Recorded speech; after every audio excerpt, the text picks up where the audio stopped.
Speaker. Senator Kovacic. Thank you. The Coalition supports the measures in this bill to strengthen the effective administration of Australia's important health benefits schemes. We have a long-standing commitment to protecting the integrity of our health benefits schemes, such as Medicare and the PBS, and this bill is in line with that commitment.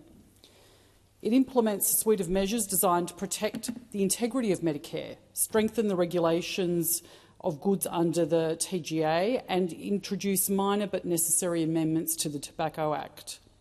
It's important for us to be clear about the fact that we have long championed the need for strong and fair compliance within Medicare and other critical programs like the PBS and Child Dental Benefit Schedule.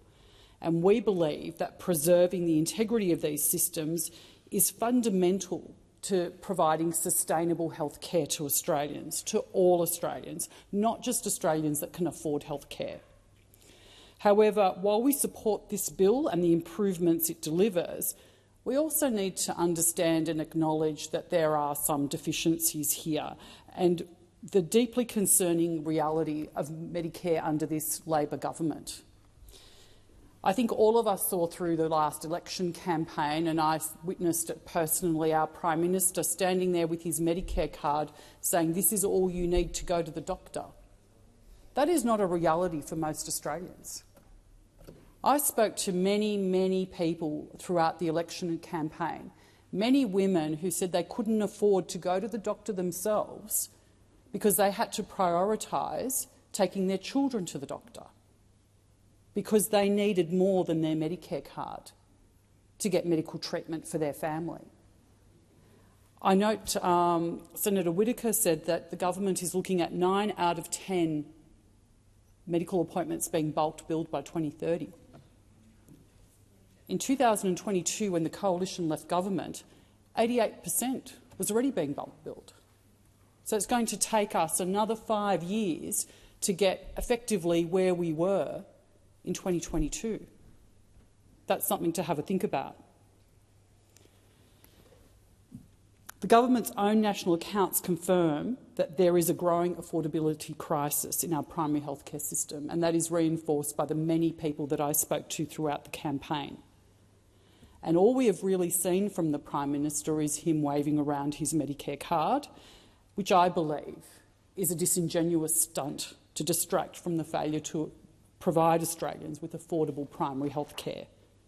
That's not leadership. Australians deserve better than that.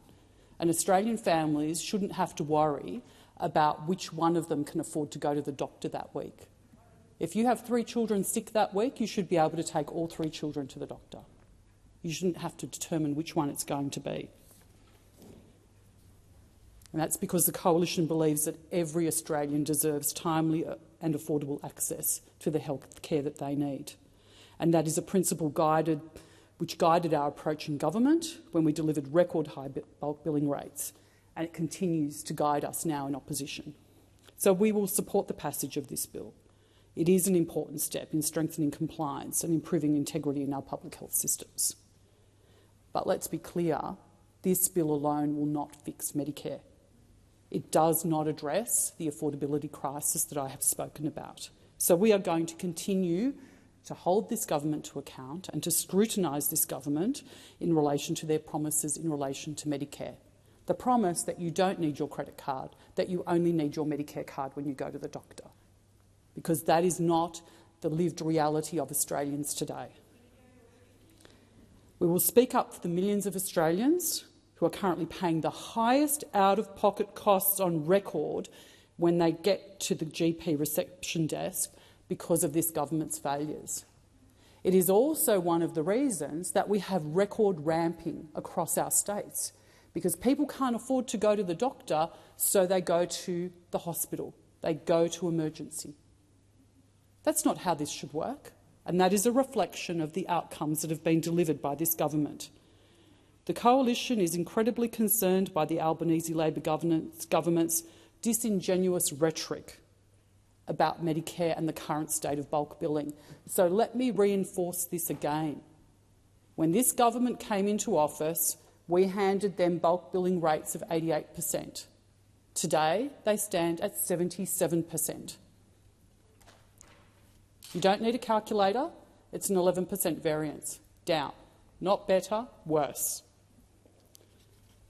So this government promised to strengthen Medicare, but it has only been weakened since they were elected. And that 11% that I talk about, that means 40 million less bulk billed GP visits in the past year alone. Let's have a think about that. Australians are now paying 45% more of the cost to see a GP from their own pocket, and out-of-pocket costs have literally reached the highest levels on record. That's not a good outcome, that's a bad outcome. And this data has come from the government's own national accounts. It shows that more Australians are having to use their credit card along with their Medicare card. And they are being charged the highest amount out of pocket on record. So let's stop and look at that again. The Prime Minister during campaigning has said, you don't need your credit card, you just need your Medicare card. But the national accounts tell us you need your credit card and you're going to have to spend more on your credit card for your visit to the doctor than you've ever had to before. That is shameful. It highlights that the Prime Minister is completely out of touch with the reality of the pressures Australians are facing in this cost of living crisis. We already have a housing crisis. We have a rental crisis. We shouldn't have an unaffordability of healthcare crisis on top of it, but it appears that we do. The Prime Minister, when he held up that Medicare card, would have known that the Department of Health's incoming government brief, released under FOI, estimated that some 23% of GP clinics across Australia would not bulk bill, despite the promises he made during the election. This data from the Health Department shows that millions of Australians, based on that and the other information that I've already provided, will still need their credit card along with their Medicare card. And as I've just stated, you'll be paying more on that credit card. So not only do you still need it, you're going to be paying more on that card. It's unfair to suggest that this government has delivered cheaper and more accessible healthcare to Australians when it absolutely has not. This is one of the many promises that Mr Albanese made at the last election, and we're going to watch this very closely. We've been very clear that we'll be constructive where we can, but critical where we must, and this is one of the areas where we must be critical. Because mums and dads in this country should not be making decisions about which one of their children or which family member they can afford to take to the doctor. Thank you.